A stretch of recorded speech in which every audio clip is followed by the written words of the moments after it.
ছুটতে পারে 90 কিলোমিটার বেগে। কত কিলোমিটার? একটা হরিণ ঘন্টায় ছুটতে পারে 100 কিলোমিটার বেগে। তাহলে কে জোরে ছুটে? সিংহ কত কিলোমিটার? হরিণ।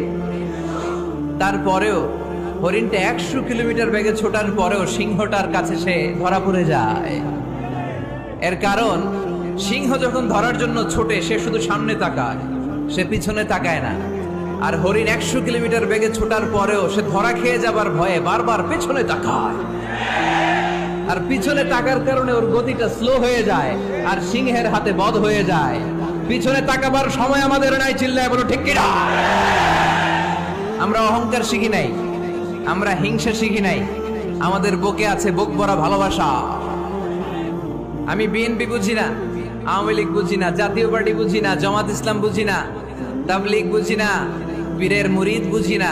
যারাই পড়েছে লা ইলাহা ইল্লাল্লাহ তার জন্য আমাদের হৃদয়ে জায়গা আছে না নাই? মুসলমান কেন, হিন্দুদের জন্য আমাদের বুকে জায়গা আছে না নাই? হিন্দু ভাই যদি বলে আমি পড়বো আশহাদু আল্লা ইলাহা ইল্লাল্লাহ ওয়া আশহাদু আন্না মুহাম্মাদ রাসূলুল্লাহ, তার জন্য আমাদের this is the beauty of Islam. এটা ইসলামের সৌন্দর্য, এটা অনেকে বুঝতে চায় না। আল্লাহ আমাদেরকে সহি সমঝ দান করুক, আমরা পড়ি আমিন। হিংসা, বিদ্বেষ, অন্যের পিছু লেগে থাকা, গীবত করা, অন্যকে গালিগালাজ করা, অন্যকে কাফের মুশরিক বলে ফতুয়া দিয়ে এই পবিত্র মঞ্চগুলোকে নষ্ট হওয়া থেকে যেন আমরা বিরত থাকতে পারি। আওয়াজ করে পড়তে হবে আমিন।